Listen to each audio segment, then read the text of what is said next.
대방열림과 함께하는 가장 확실한 영양사 합격의 길.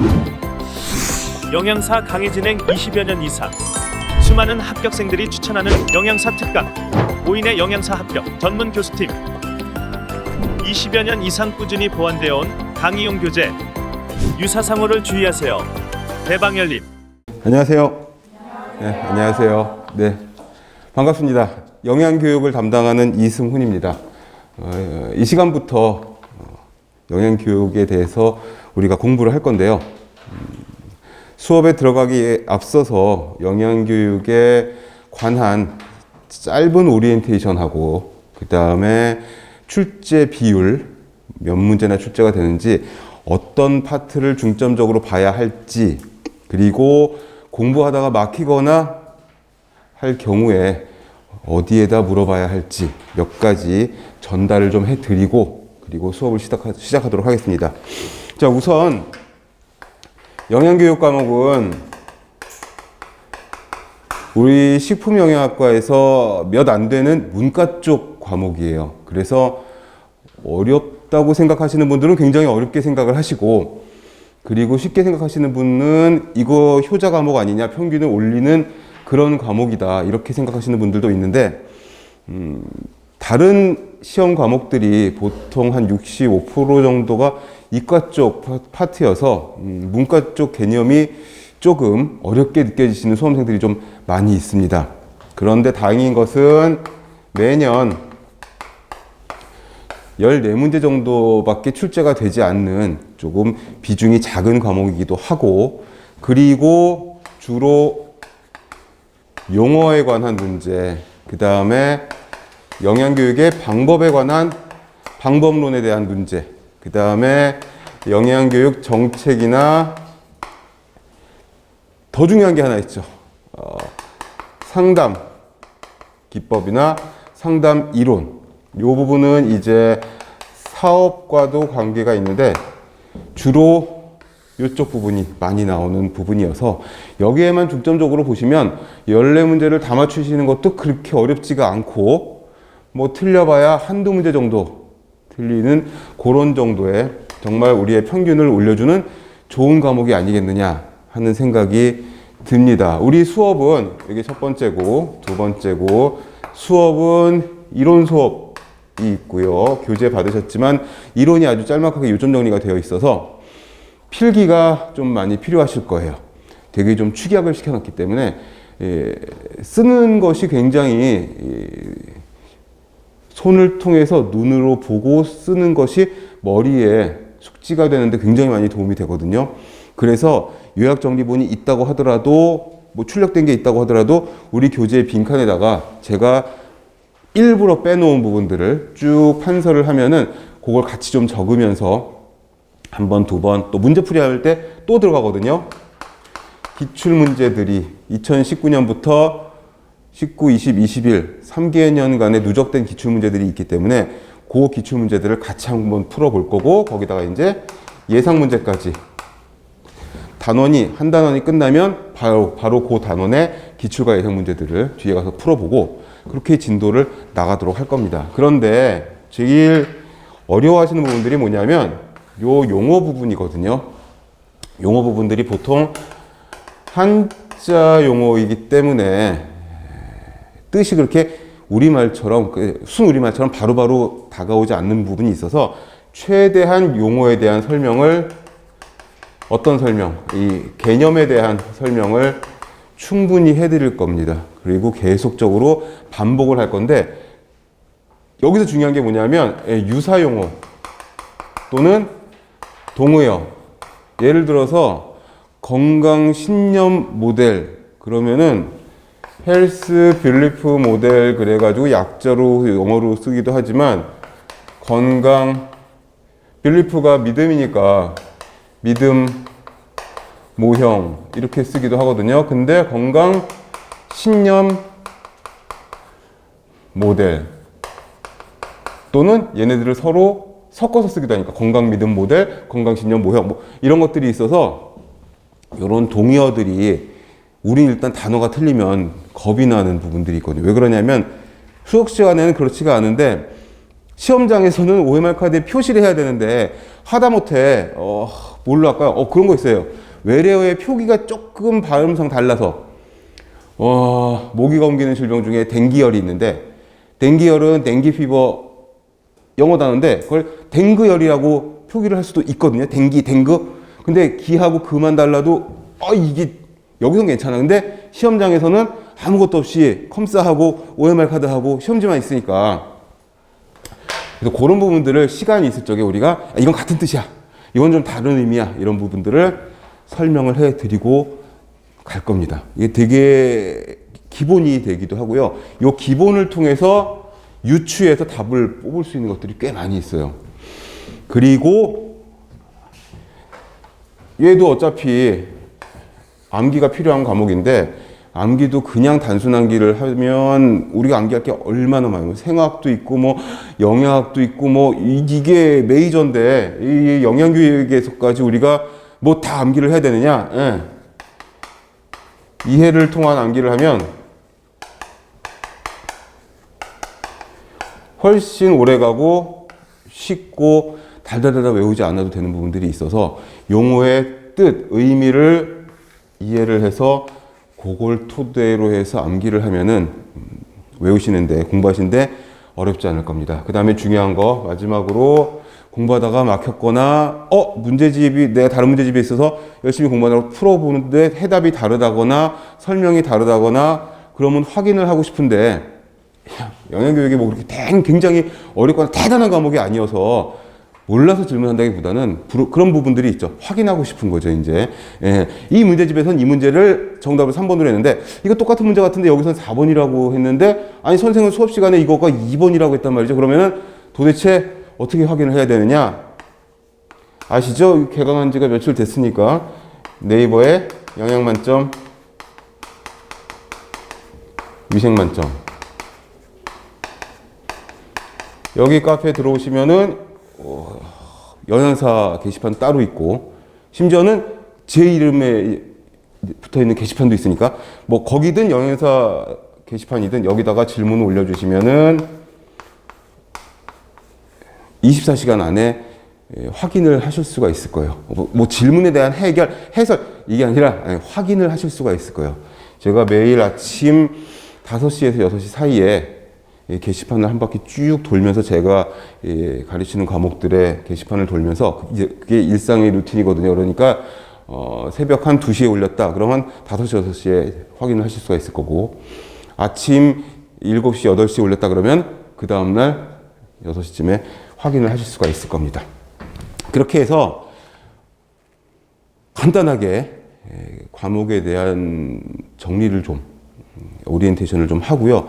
그리고 1장 들어가기에 앞서서 우선 여기 나와 있는 목차를 한번 보시면 핑크 페이지에 영양교육 이론서 해가지고 7장으로 이루어져 있는 물론 이거보다 좀 더 세분화된 목차가 있지만 7장으로 묶어놨는데 영양교육의 개요 부분은 서론 부분이고 영양교육은 이런 과목이다 라는 거를 좀 알려주는 파트여서 사실 최근 3개년 동안의 기출은 거의 없다시피 하기는 해요.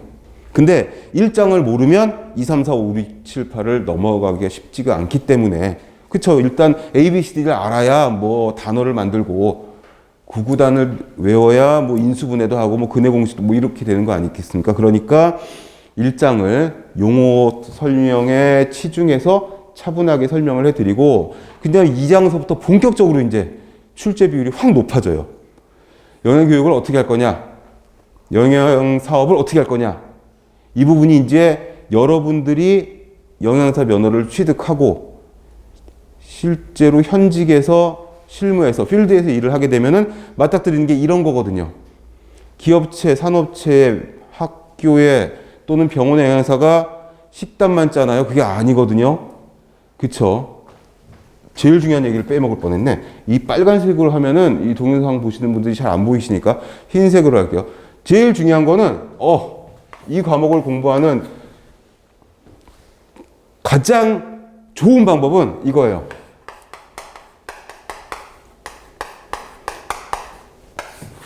그래, 제일 중요한 건 맨 마지막에 나오는 거죠.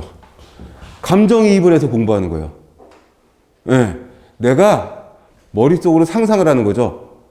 내가 이제 시험을 볼 거잖아요, 겨울에. 시험을 보면 영양사 면허를 취득한단 말이죠. 국가에서 인정하는 면허증을 받은 거야. 이제 그러면 내가 실제로 영양교육을 실시하는 교육자가 되는 거죠. 그러면 이거 다 쉬워져요. 왜? 내가 직접 해야 되니까, 내가 가르쳐야 되는 부분이니까 이거를 피교육자에게 어떻게 가르칠까? 어떻게 전달을 하는 게 효율적이고 효과적일까? 이거 생각하면 완전 끝내 쉬워져요. 저는 남학생이어서 이런 일을 하지 않을 거라고 생각을 했었는데 학교 졸업을 하고 시험을 보고 제가 실제로 병원에서 임상영양사를 한 8년 이상을 했었어요. 근데 식단만 짜는 게 아니죠. 환자 식단만 짜는 게 아니잖아요. 우리가 배우는 과목을 다 알아야 되는 거잖아요. 단체 급식이잖아요. 병원 급식도. 직원 해야지, 환자 해야지. 환자도 당뇨, 고혈압, 신장질환, 뭐 종류가 좀 많냐고.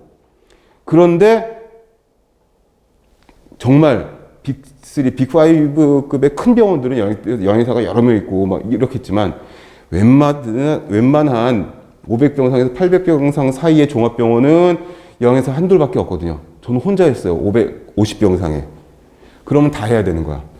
영양 교육해야지, 위생 관리해야지, 노무 관리, 주방 조리원들의 근무 교대표를 짜줘야지, 식단 관리해야지, 식단은 좀 맞냐고, 그리고 병원이니까 라운딩도 해야지, 상담도 해줘야지. 영양 상담 여기 굉장히 중요한 부분 중에 하나잖아요. 거기다가 이거 하려면 환자들이 종류가 천차만별이고 교육 정도, 나이, 질환의 유무가 다 다르니까 거기에 맞춰서 해줘야 되는 거. 그러니까 전혀 생각도 안 하고 공부를 하고 졸업을 하고 면허증을 땄는데 이걸 하게 되는 거죠. 그거를 여러분들이 미리 좀 상상을 하시면 공부할 때 되게 많이 도움이 돼요. 그러면 지금 공부하시는 단체급식 부분도, 임상영양학 식사요법도, 영양학도, 그 다음에 위생관리도 되게 중요하잖아. 상담이니 뭐 식단이 영양가니 위생이 받쳐주지 않으면 끝나는 거죠. 그러니까 위생학도 중요하지. 그걸 알려면 식품학이나 미생물이나 생화학도 알아야 되지. 이거를 염두에 두시고 공부를 하시면 할지 안 할지 모르지만 저는 100%안 할 줄 알았는데 제가 직접 했었거든요. 그러니까 모르는 거니까.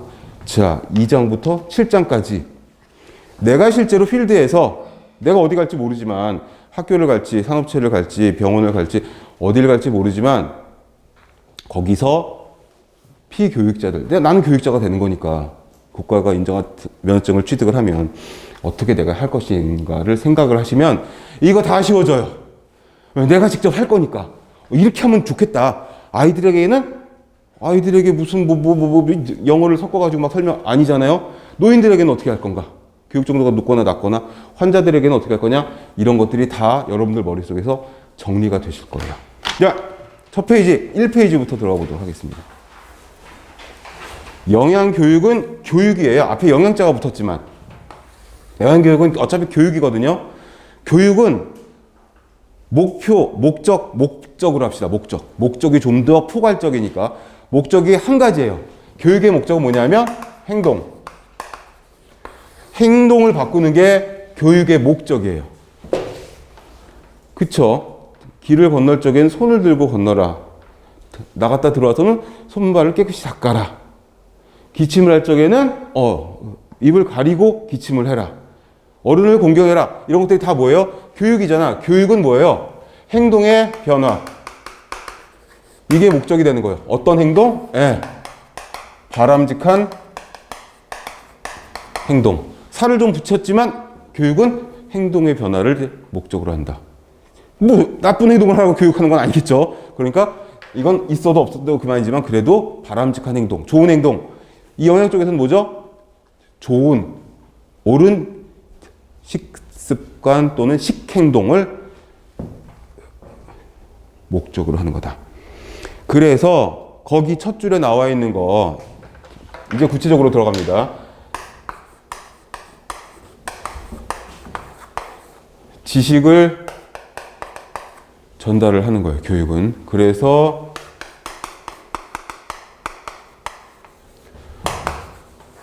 태도를 수정을 하고 또는 태도를 바꾸고 그래서 결국에는 갑자기 스펠링이 생각이 안 나지? behavior, 행동을 변화시키는 거. 행동을 변화시키는 거. 그래서 KAP 순서가 되죠. 지식, 태도, 행동. 지식, 태도, 행동 이렇게 외우셔도 되는데 시험 문제에 실제로 KAP 이렇게 순서가 나오니까 K는 knowledge, A는 attitude, 태도, B는 behavior.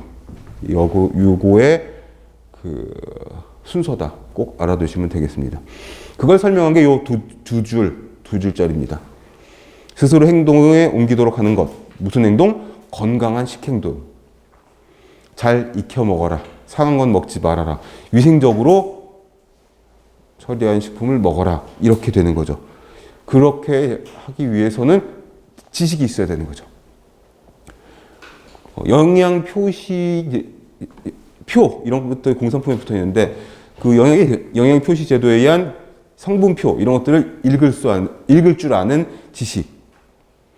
그래서 그거를 실제로 활용해서 내가 좀 과체중이니까 나는 칼로리가 좀 적은 걸 먹어야 되겠어. 우리 식구들은 혈압이 높은 사람들이 있으니까 식품 성분표를 보니까 염분이 많은데 염분 적은 식품이 있나. 근데 그래도 그 중에서 좀 적은 걸로 좀 고르려고 하는.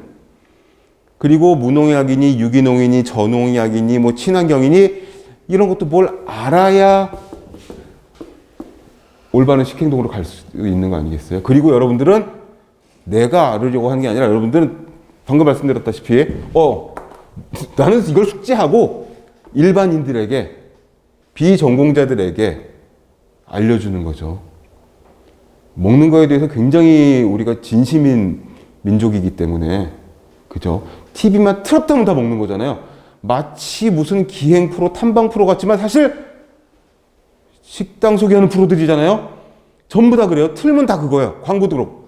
먹는 거에 굉장히 진심이고 먹는 걸 굉장히 많이 하는 거 알고 아는 것 같고 여러분들 다 저도 전공자지만 우리 같은 전공자지만 사람들이 어때요? 물어보는 거야. 너 영양 전공했다며? 그거 맞지? TV에서 그러는데? 그리고 대답도 안 듣고 그냥 가. 그럼 뭐하러 물어보는 거야?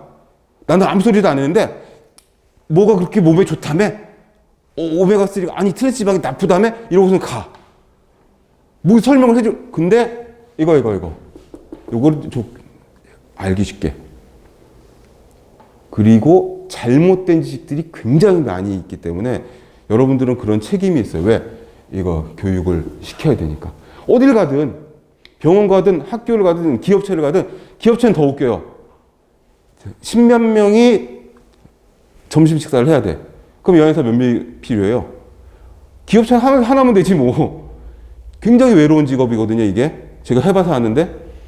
그러면은 이쪽에 가는 건 전부 나한테 물어보는 거지. 수시로 전화가, 시대 접수 전화가 직원들이 물어보는 거죠. 병동도 마찬가지예요. 간호사가, 환자가 막 전화해. 붙잡고 안 놔. 병동을 지나가면. 여기에 대해서 전공한 사람은 거의 유일무이하니까. 그래서 굉장히 외롭기도 하지만 잘난 척하기도 좋은데 이거를 알기 쉽게 잘 설명을 해서 잘 전달을 해줘야 되는 그런 2번에 있는 목적과 목표를 가지고 우리가 알려줘야 된다 이거죠.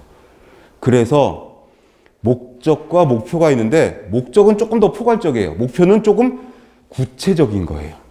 예를 들어서 영양교육을 잘 시켜서 그래서 어떻게 식사로 인한 어떤 고혈압이나 당뇨 발생률을 줄이겠다 하면 목적이 되는데 2022년부터 2025년까지 당뇨의 발병률을 지금 현재 2022년에 연간 30%인데 이거를 25%로 낮추겠다. 그럼 목표가 돼요.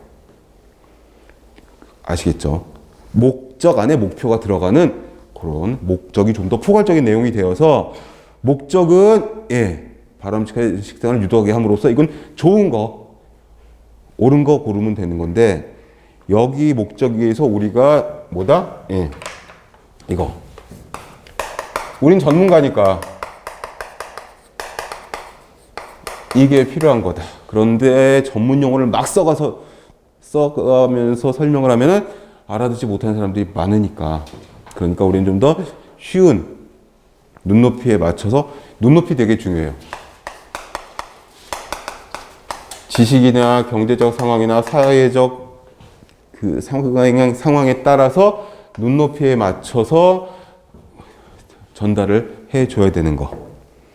그래서 영양 상태를 개선하고 건강을 유지하도록.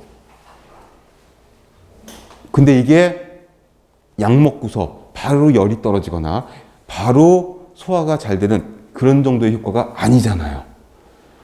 시간이 좀 지나야 되는 거죠. 꾸준히 지켜줘야 되는 거죠. 그런 부분에 어려움이 좀 있어요. 영양교육의 어려움이. 가시적으로 눈에 딱 뜨이는 이거 먹어보세요. 열이 떨어졌네. 고맙습니다. 이게 아니라 수다비 끊고 운동하세요. 골고루 드세요. 짜게 드시지 마세요. 생활 결과지 보고서는 혈압이 높으시고 혈당도 좀 높으니까 이러이러한 식단으로 가세요. 근데 바로바로 하루 이틀에 나타나는 게 아니라 일주일, 한 달 이상 가야지 효과가 나타나는 거기 때문에 그런 거에 영양교육이 좀 어려움이 있는데, 자, 목표를 보시면 한쪽 가로 이번에 또 나오죠. 지식, 태도, 그 다음에 행동의 개선, 특히 행동 변화. 얘의 교육의 가장 큰 궁극적인 목표는 이거예요. 행동의 변화. 교육은 행동의 변화를 목적으로 하는 거예요. 그래서 바람직한 식생활의 행동이 되면 어떻게 되는 거다? 건강이 유지가 되는 거다. 그래서 어떻게 되느냐? 목표 달성을 하는 의의는 뭐가 있느냐? 바람직한 식생활을 영위할 수 있도록 잘 먹어야지. 수업을 하러 오면서 라디오를 잠깐 듣고 오는데 1인 가구의 숫자가 거의 35% 정도가 된대요. 국내에. 그것도 2020년 기준으로, 통계청 기준으로. 10집 중에 3집 이상이 혼자 사는 사람이란 말이죠. 혼자 사는 가구는 제일 먼저 식생활이 문제가 돼요. 저도 직장 다닐 적에 자취 생활을 했었지만, 근데 우리는 또 그쪽에서 되게 좋은 게, 그쵸. 병원에 삼식을 다 하니까 저는 항상 일찍 출근해서 아침부터 저녁까지 먹고 나오고, 참 영양사들은 그건 좋은데, 일반 다른 직장인들은 이게 제일 문제가 되는 거죠. 바람직한 식생활은 쉽지가 않아요. 혼자서 해서 먹기가. 그래서 여러 가지 이제 대안책들이 나오고 있는데, 진도 나가면서 하나씩 볼 겁니다. 그 다음에 목표 달성은 어떤 의의가 있느냐. 두 번째, 영양 상태가 개선되고, 바람직한 식생활이 되니까 영양 상태가 개선이 되겠죠. 그 다음에 그럼으로써 질병 예방, 건강 증진, 그리고 건강해지면, 많은 사람들이, 전 국민이 건강해지면 뭐다? 사회적인 비용, 건강보험료가 줄어들 수가 있어요. 우리가 내는 건강보험료가. 건강보험 재정이 좋아질 수가 있어요. 여러분들은 젊고 건강하고 이래서 1년에 병원에 가는 횟수가 거의 없다시피 할 건데, 저만 해도 나이가 많지만 저도 그렇게 거의 안 가거든요. 마스크 쓴 이후로는 감기도 안 걸렸던 것 같아. 다들 그러지만. 근데 이게 건강에 안 좋으신 분들은 한 달이고 두 달이고, 그 다음에 매일같이 병원에 가시고, 그게 이제 건강보험으로 묶여져 있으니까 서로 모아가지고 그 부담을 하게 되는 거잖아요. 그러니까 전체적으로 건강해지면 사회적인 비용이 줄어들어요. 전반적인 비용이. 그래요. 여기 눈높이 교육을 해야 되고, 감정이입을 해서 영양교육을 해야 되는데, 영양교육은 개인을 위한 게 아니라, 여러 사람을. 물론 1대1 맞춤식 상담 교육도 있지만, 그건 영양 상담에 대한 내용이고, 일반적으로는 학교에서, 유치원에서, 기업체에서 어떤 식으로 여러 사람의 건강을 위해서, 지금 드리는 말씀들이 다 기출문제에 있었던 것들이에요. 다 중요한 부분이라는 거지. 그래서 이제 영양교육에 대한 어떤 마인드를 조금 좀 심어드리면서 수업을 하는 겁니다. 그리고 위에 것들을 전부 다 아우르는 게 뭐다? 국민 복지 향상. 이게 예전에는 60년대, 70년대, 80년대 직전까지만 해도 개념이 없었어요. 그저 일정 규모가 이상 되면은 영양사를 고용해야 되는 그런 게 있으니까 썼지 영양 교육에 대한 개념은 전혀 없었어요. 그랬는데 이제 90년대 중반부터 영양 교육이 필요하겠다.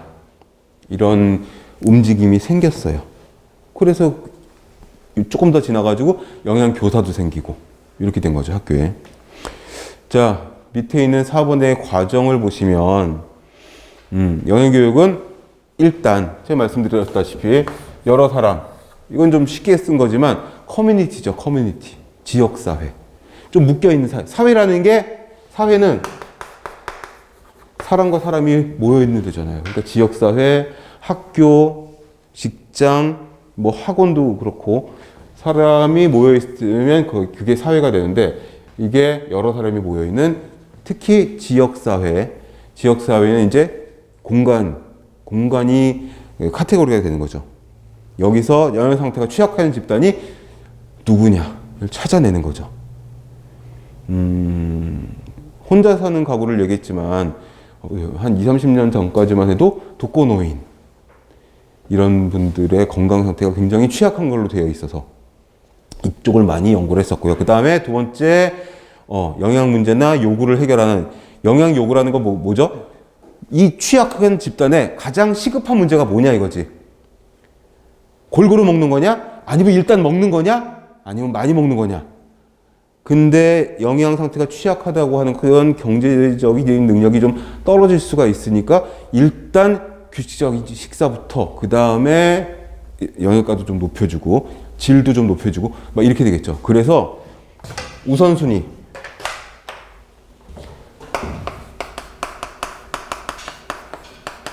가장 시급한 영양 문제가 뭐냐?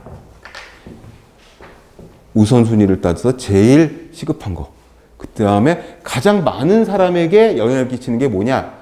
이런 것들을 물어보는 문제가 작년에도 있었고 재작년에도 있었고 막 그렇습니다. 중요한 부분이라는 거죠. 이것도 여기서 해결이 되는 거예요. 여러분이 이제 개개인별로 지역사회이니까 보건소로 갑시다. 보건소에 영양사가 배치돼 있죠. 보건소 영양사야. 그래서 내가 우리 보건소가 맡고 있는 이 지역의 영양 상태를 좀 보니까 되게 막 수준이 높은 경제적인 수준이 높은 그런 지역이 아니다 보니까 취약계층이 있는 거예요. 그래서 나가서 한번 돌아봤어. 그래서 가장 많은 사람이 가장 시급하게 개선이 되어야 할 영양 문제가 뭔지를 누가 파악하겠어요? 이거 전공한 사람은 여러분들밖에 없다니까 그 보건소에 그 지역사회에 여러분들이 그걸 찾아내는 거예요. 그런 걸 묻는 문제들이 기출문제예요. 그러니까 상식적인 선에서 이해하면서 한 줄 한 줄 읽어보면은 그렇게 어렵지 않은 과목입니다. 여러분들은 수년간 전공 공부를 해왔기 때문에.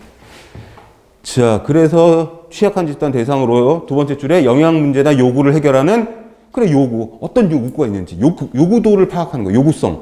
요구성 파악, 요구도 파악, 요구 사정. 이렇게도 얘기해요. 용어. 제가 용어 중요하다고 말씀드렸죠. 요구도. 그 사람들이 원하는 게 뭐냐 이거지. 그 사람들이 교육자인 나에게 요구하는 게 뭐냐 이거예요. 일단 뭐 하루 세 끼 골고루 뭐 탄단지표 이게 아니라 일단 먹는 게 중요해요. 구마다 지자체마다 복지관이 있잖아요. 제가 복지관 돌면서 노인분들을 대상으로 해서 몇 년도더라 좀 됐는데 노인분들을 돌면서 영양교육을 한 시간씩 한 적이 있었어요. 그게 이제 복지관, 그 다음에 이제 아파트 단지마다 하나씩 있는 경로당. 근데 그 지역이 어디였냐면 분당구였어요. 성남시 분당구. 분당 쪽은 굉장히 잘 사는 동네로 알고 있어서 그렇지 않은 줄 알았는데 30몇 개의 34개 정도의 경로당과 복지관을 한 5군데 정도를 그 분당구 내를 돌면서 보니 노인분들의 어떤 식사 상태가 굉장히 교육도 하지만 이제 물어보고 저도 나름대로 체크를 해야 되니까 하루에 한 끼 드시는 노인분들이 그렇게 많은 거예요. 복지관은 기가 막힌 게 뭐였냐면 12시, 1시쯤 수업이었나 그랬는데 11시, 10시 반 좀 일찍 가가지고 인사도 좀 하고 이제 복지관 둘러보고 막 이러고 있는데 복지관 앞에 줄을 막 서 있는 거예요. 보니까 할아버지 할머니들이 줄 서 계시는데 이게 무슨 줄이에요? 그랬더니 보통 9시 좀 넘어서 줄을 서신대요. 점심 식사가 무료로 제공되는. 그래서 아니 왜 이렇게 일찍부터? 저분들 오늘 하루 식사가 이 점심 식사 한 끼인 분들이 꽤 많다. 이런 이야기를. 그럼 가장 시급한 건 뭐겠어요? 예, 식사를 3끼 나눠서 드릴 수 있는가? 뭐 이런 것들. 그래서 그 영양 요구도를 파악을 하는 거죠. 여러분들이 보건소 영양사예요. 그래서 통계를 보니까 우리 지역 내에, 우리 구 관내에 고혈압 환자가 너무 많은데 그거는 이제 영양적인 문제보다는 일단 이 질병과 관련된 문제니까 그런 요구도를 체크를 하는 거죠. 그럼 어떻게 해야 되겠어요? 일단 고혈압, 당뇨, 이런 만성 질환의 어떤 캠페인 내지는 고혈압 캠프, 당뇨 교육 뭐 이런 이벤트 같은 사업을 계획을 해가지고 하는 거죠. 자, 그런 사업을 할 때 어떻게 체계를 세워서 실시를 해야 된다. 그냥 내가 컴퓨터에서 자료 좀 뽑아가지고 자료 많으니까 내가 전공자니까 오세요, 모이세요, 할아버지 할머니들 해가지고 하는 게 아니라 어떻게 예산을 확보를 하고 언제부터 언제까지 할지 구체적인 계획을 짜고 결제를 받고 그래가지고 체계적으로 하고 이게 일회성이 아니라 맨 밑에 줄에 있는 반복 순환. 서두에서 말씀드린 것처럼 영양 쪽의 문제는 한두 번 먹는다고 해서 바로바로 티가 나는 게 아니기 때문에 꾸준히 해야 돼요. 그래서 거기 반복순환, 과정, 평가가 꼭 들어가요. 그래서 다음 장에서 나올 거지만 계획을 하고 실행을 하고 꼭 이 평가 과정이 있어야 돼요. 플랜, 두, C. 그래서 PDS가 또 순서예요. KAB처럼 PDS도 순서대로 또 알아둬야 되는 시험에 잘 나오는 파트인데 계획을 하기에 앞서서 뭘 해야 되냐면 누구를 대상자들의 요구도를 파악을 해야 돼요. 그게 뭐냐 하면 너무 앞으로 나간 것 같은데 너무 앞으로 나갔다. 그쵸? 예. 방금 말한 요구도를 진단하는 거예요. 지금 뭐 다음 주에 할 거, 아니면 3교시쯤 할 거가 지금 갑자기 나왔는데 전반적으로 1장에서 우리가 다 맛을 봐야 되니까 그래서 이걸 알아야 계획을 짜는 거 아니겠어요? 그쵸? 대학교 3, 4학년, 고학년들을 대상으로 하는 영양교육이다. 그러면 조금 어려운 말이 들어가도 좀 괜찮을 것 같기도 해요. 그리고 교육 교재나 이런 것들이 글씨가 좀 작아도 괜찮아요. 그런데 유치원에 여러분들이 영양교육을 나갔어. 그 굉장히 중요하거든요. 유치원 영양교육이.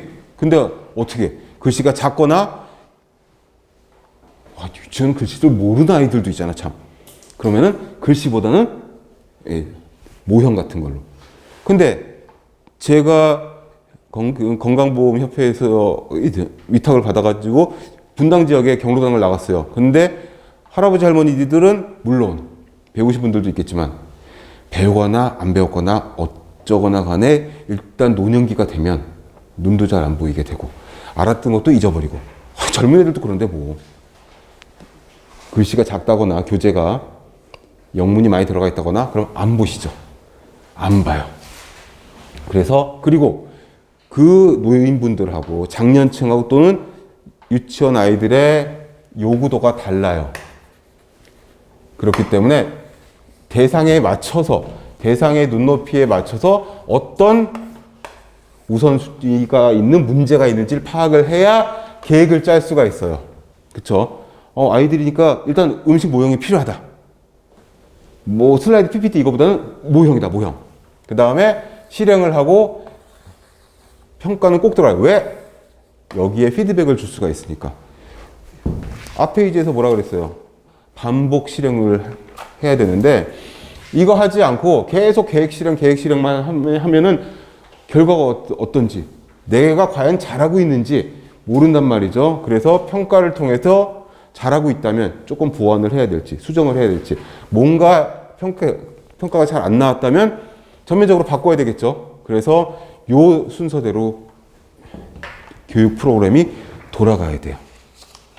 그게 1페이지의 맨 마지막 줄에 있는 반복 순환 과정, 평가, 결과, 계획에 다시 반영, 반복 실행, 그래서 효과 증대 이렇게 되는 겁니다. 자, 한 장 넘어가면 영양교육의 필요성에 대해서 나와요. 자, 큰 글자들만 보시면 밑에 왜 영양교육이 필요하냐, 2페이지 두 번째 줄에 보시면 인구 사회학적인 변화가 있었어요. 그쵸. 우리 다른 과목에서도 보지만 6, 70년대에 우리의 영양 상태나 식생활, 이거하고 현재의 식생활하고는 굉장히 차이가 많이 나잖아요. 그게 80년대, 90년대 들어서면서 급격하게 막 바뀌었어요. 그래서 인구 구조, 식생활, 그 다음에 가족 공동체, 식문화 이렇게 막 변했고, 두 번째 큰 글씨만 보는 거예요. 질병도 바뀌었어요. 예전에는 감염성 질환이 많았어요. 없는 거. 지금 코비드19처럼. 근데 최근에는 코비드19는 일단 제외하고, 이건 전 세계적으로 퍼진 거니까, 요즘은 어떤 질환이에요? 퇴행성 질환, 유사용어예요. 만성 질환, 비감염성 질환이라고도 해요. 이게 예전에 뭐였죠? 우리가 성인병이라고 불렀던 거. 없는 게 아니잖아요. 심장 혈관계통, 당뇨, 뭐 이쪽 계통들. 질병이 형태가 바뀌었어요. 구조가 바뀌었어. 그래서 식생활과 관련된 만성질환의 증가. 영양교육을 해서 이런 것들을 좀 잡을 수가 있지 않겠느냐라는 거죠. 일단 뭐 비만도 그렇고 혈압도 그렇고, 비만과 혈압으로 인한 합병증으로 사망하는 확률이 굉장히 높으니까 한국의 사망 원인 1위가 암이잖아요. 2, 3, 4위가 거의 심장 혈관계통이거든요. 당뇨가 4위, 5위, 6위 그 안에 들어있고 막 그래요. 당뇨에 또 합병증을 합치면 더 많아지겠죠. 그런 것들이 있고, 그 다음에 정보 전달 방법의 변화, 식품 산업과 식생활 환경의 변화, 그리고 국가 영양 정책까지 요 5가지를 다 체크를 하시고, 일단 큰 글씨만, 그 다음에 하나하나 내용을 짚어보자 이겁니다. 첫 번째는 뭐다? 인구 사회학적 변화. 일단 인구 구조가 바뀌었죠. 저출산 고령화는 뭐 늘 듣는 얘기고, 그러니까 고령화가 되면서 건강 수명을 증가시키기 위한, 그냥 수명 아니고 건강 수명이라고 되어 있죠. 이거는 다른 과목에서 들어보신 적이 있죠. 평균 수명이라든가 기대 수명 말고 건강 수명. 건강 수명이 뭐죠? 우리가 그냥 일반적으로 숨이 붙어 있는, 살아있는 바이탈 사인이 있는 그 수명이 아니라 건강하게 생활을 영위할 수 있는, 행동을 하고 스스로 옷을 갈아입고 밥을 먹고 할 수 있는 그런 활동, 건강한 활동을 할 수 있는 그 수명. 그래서 두 가지로 나뉘잖아요. 우리 평균 수명이 80세가 넘은 건 오래전 일이죠. 여성이 남성보다 몇 살 더 많이 살고, 근데 정부에서 건강 수명을 77세, 73.6세로 정하다. 그 말은 뭐냐면 평균 수명이 늘어나는데 그 안에 우리가 건강하게 의식을 가지고 활동을 제대로 할 수 있는 그 수명도 조금 늘려보자. 이 건강 수명은 평균 수명보다 조금 짧겠죠, 아무래도. 그렇게 이해를 하시면 되겠습니다. 그리고 다른 정의도 있어요. 건강 수명에 대해서. 만성질환이나 치명적인 질환에 걸려가지고 사망할 확률이 가장 적은 그 정도의 수명을 또 보기도 합니다. 아무튼 고령화가 됐고 식생활이 바뀌었어요.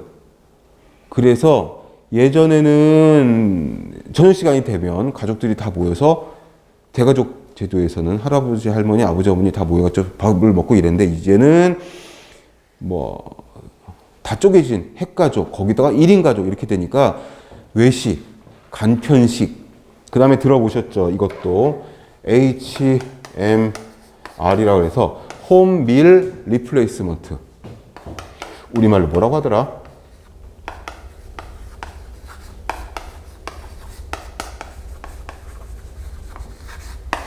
집에서 먹는 밥을 대체할 것들. 그러니까 간편식은 간편식인데 그런 것들 있잖아요. 사갖고 와서 렌지만 돌리면 바로 먹을 수 있는 그런 것들. 그런 것들 HMR이라고 이야기를 하는데 이 즉석식품과 약간 좀 궤를 달리해서 즉석식품은 사갖고 와서 바로 이제 먹을 수 있는 것들, HMR은 가져와서 아주 간단한 한 스텝 정도의 조리로 먹을 수 있는 것들.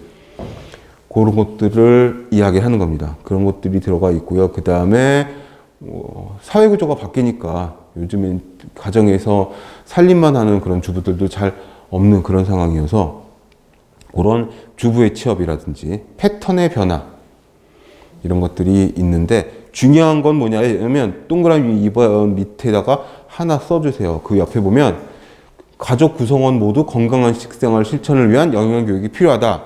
이 말은 뭐냐면 가족 모두가 다 알아야 된다. 가족 모두가 다 알아야 된다는 뜻이에요. 건강한 식생활을 위한 이런 교육 내용을. 그렇게 이해를 하셔야 됩니다. 그 다음에 3번 가족 공동체 식문화도 변화됐다. 핵가족화, 뭐 1인 가구 이런 거. 식생활의 가치관 변화. 그쵸. 많이 먹는 것보다 이제 맛있게 먹는 거. 뭐 이런 것들. 그런 가치관도 변했고. 1인 가구는 대충 먹죠. 영양, 불량, 위험성이 있기 때문에 특히 이게 중요하다. 뭐라도 알면 잘 찾아 먹을 거 아니냐 이거죠.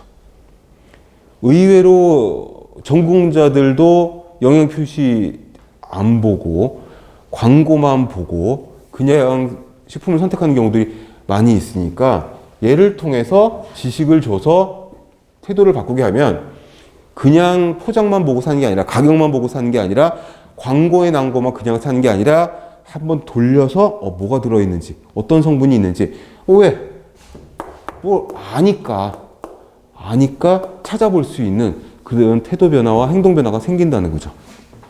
그리고 두 번째로 질병 구조가 바뀌는 거죠. 질병 구조가 방금 말씀드린 것처럼 성인병이라든지 퇴행성 질환.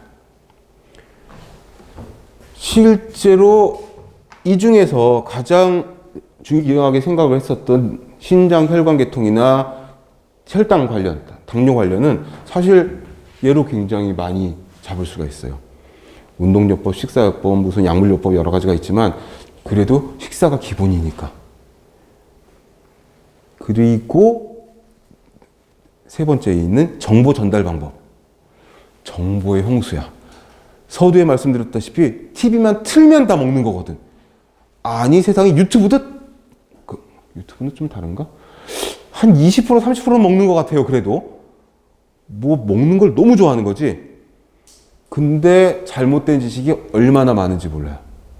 근데 더 기가 막히는 건 제가 학교에서도 한 20년 넘게 식용과 간호과 뭐 보건 쪽 계통에서 수업을 계속 했는데 전공자들이 더 잘 속아.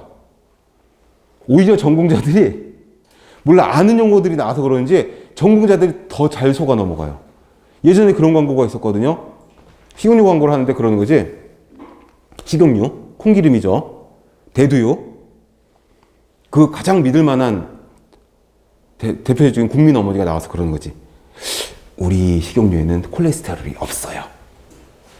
그게 대박을 쳤어요. 그 카피가. 왜? 콜레스테롤은 부모님의 원수니까. 그쵸. 우리의 주적이니까. 콜레스테롤이 이 식용유에 없다는 거야. 그러니까 조금 몇백 원 비싸게 팔아도 다 팔리고. 그때 4년제 대학에 식용과 들어가서 야 콜레스테롤이 제일 많이 들어있는 식품 딱 그랬더니 뭐인지 알아요? 식용유요. 4학년생 애들이 그러는 거야. 딱 그거랑 똑같죠? 다음 중에서 가구가 아닌 걸 고르시오. 1번 책상, 2번 의자, 3번 침대, 4번 탁자. 가구가 아닌 건 침대잖아. 침대는 과학이니까. 똑같아요. 식용유에 콜레스테롤이 있어 없어? 없어요. 뭘로 만들어요? 대두유 콩이잖아, 콩. 콜레스테롤은 동물성 지방이잖아요. 그게 콩에 들어있으면 그 뭐 변태콩이야? 정상이 아닌 거죠. 원래 없는 거. 만약에 공장에서 혼입이 된다 하더라도 정말 소량이 있어야 되는 거지. 당연한 거니까, 당연한 거. 그 국민 어머니가 광고하지 않는 다른 식용유도 콜레스테롤 없어, 원래. 근데 우리는 어떻게 인식하냐면, 오해하는 거죠. 원래 많은데 그 식용유만 뺐나 봐. 상표를 기억해야지. 비싸서 사는 거야. 그리고 수업에 들어가서 심지어 국립대학인데 대학교 4학년 식용과 학생들에게 자 오늘은 콜레스테롤 어디 제일 많이 들어있어? 그러면 식용유요 뭐 이런다니까 말이 돼요 이게? 딴 데도 안 들어있어. 거짓말 안 했죠. 그 다음에 허위 광고 아니죠. 허위 광고 거짓말 안 했으니까 과장 광고 아니지? 없으니까 당연한 거니까 얼마나 좋은 카피냐요. 그걸로 매출이 엄청 올라. 그게 뭐다? 어마어마하게 거짓 정보가 판친다는 거죠. 와, 갑자기 열을 받아가지고 막 목소리가 커졌는데, 하나만 더 예를 들게요. 이것도, 아니, 여러분들이 알아야 되는 내용이야. 뭐냐 하면, 국내 3대 일간지 중에 가장 탑을 달리는 그 일간지의 인터넷판에서 무슨 건강 꼭지로 나와요. 그러면은 질문이 들어왔어요. 제 SNS로 학생이 이거 맞는 기사인가요? 이거를 참고를 해도 될까요? 아침에 아침 식사로 간편식으로 모닝빵하고 오렌지 주스를 먹으면 소화가 안 된다는 거야. 모닝빵하고 오렌지 주스는 먹을 수 있잖아요. 아침 식사로 밥이나 국이 좀 그러니까 그래서 기사를 링크를 받아서 읽어보니까 빵은 탄수화물이잖아요. 탄수화물이고 오렌지 주스는 산성이란 말이야. pH가 그죠? 그래서 구강 내에서 빵을 씹을 적에 침에 있는 타액에 있는 아밀레이즈, 프티알린 이런 것들이 좀 탄수화물을 분해를 해줘야 되는데 오렌지 주스를 같이 먹으면 그 효소들이 불활성화 된다는 거야. pH가 낮으니까. 그죠? 일리가 있는 것 같아. 그죠? 표정들이 그런 거지? 그래서 제가 그랬어요. 댓글을 달았죠. 이 사람은 위가 없는 사람인가 봄. 경구, 구강 내에서만 소화 흡수를 다 시키는 사람인가 봄. 그죠? 씹어서 삼키면 여기서 기계적인 소화와 아밀레이즈에 의한 소화는 몰라. 모닝빵을 한 10분 씹고 있으면 여기서 다 될지 모르겠지만 누가 그러느냐고. 위와 장에서 소화 흡수가 되는 건데 그 pH 변화 때문에 무슨 큰 없죠. 그런 거. 그런 잘못된 정보가 막 돌고 있는 거야. 치맥의 저주, 무슨 별거 많잖아요. 있잖아. 31가지 골라 먹는 아이스크림을 많이 먹으면 거기 유화제 이런 게 들어있어가지고 혈액이 찐득해진대. 그래서 그 미국의 그 회사의 회장 손자는 절대 그 아이스크림 안 먹인대. 저도 그래서 좀 써줬어요. 1년 365일 모든 식사를 한 10년 동안 그 아이스크림을 계속 먹으면 혹시 그럴 가능성이 있을지도 모르겠다. 거짓 정보를 우리가 전공자니까 그거를 잘 팩트 체크를 해가지고 알려줘야 되는 사명감이 있는 거예요. 방법적인 내용을 하나씩 더 볼 겁니다. 지금은 정보 전달 방법이 그치 이제는 네이버도 아니고 구글도 아니더라고요. 이제는 다 유튜브로 검색을 하더라고. 급하게 바뀌는 거죠. 이런 것들을 봐야 된다. 그 다음에 식품산업 식생활 환경이 변화됐다. 예전엔 상상도 못하던 그런 식당이다. 그런 환경, 그런 식품들이 막 나오고 있는 거죠. 그리고 동그라미 2번에 있는 국제화된 외식 사업. 이거는 뭐 어마어마하죠. 안방에서도 이제는 서울시에 나가면 세계 각국의 모든 요리를 다 먹을 수 있다. 이게 아니라 뭐다? 안방에서 다 먹을 수 있다.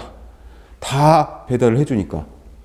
그리고 마지막으로 국가 영양 정책. 이게 개발하는 궁극적인 필요성이 되겠다. 자, 첫 번째는 뭐다? 국민 건강 증진에 대한 관심이 증가됐다. 영양 교육을 이제는 뭐다? 예방 차원의 영양 교육을 해야 된다.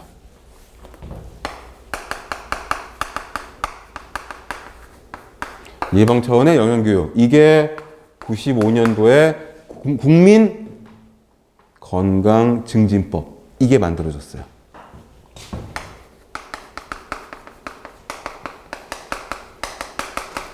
건강을 향상시키는 건 여러 가지 방법이 있지만 먹는 거가 큰 축을 담당하고 있으니까. 그 다음에 보건소 영양사업. 여기에 이제 들어보신 적이 있는 영양 플러스 사업. 보건소에서 하는 일이 굉장히 많거든요. 영양 플러스 사업은 뭐예요? 취약계층이라든지 또는 경제적인 수준이 좀 부족한 그런 임산부, 수유부 그 자녀들을 대상으로 해서 식품을 직접 제공을 하고 영양 교육도 같이 하는 게 영양 플러스 사업이에요. 자, 임신, 수유, 영유아 대상으로 해서 영양 플러스 사업을 하는데 식품도 제공을 하고 플러스 교육도 하는 게 이게 또 핵심이에요. 물건만 주는 게 아니라 먹을 것만 주는 게 아니라 교육을 시키는 거. 물론 모든 대상이 아니라 이 소득 순위를 따져가지고 줍니다. 그 다음에 학교 영양교육. 이게 이제 2003년에 법이 만들어지고 2007년부터 시작을 해서 2008년에 영양교사가 본격적으로 배치가 됐죠. 그래서 영양교사가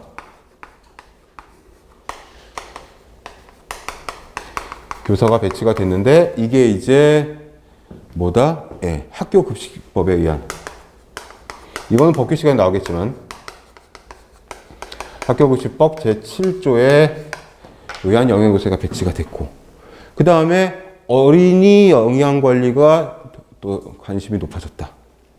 그래서 어린이 식생활 안전관리특별법, 어린이 급식지원센터 이런 것들이 생겼고 다 여러분들이 나가서 우리 전공자들이 나가서 일을 할 부분들. 그 다음에 국민영양관리법. 거기에 써주세요. 이게 2010년에 제정이 됐는데 영양자가 들어간 법은 처음이에요. 이게 최초예요.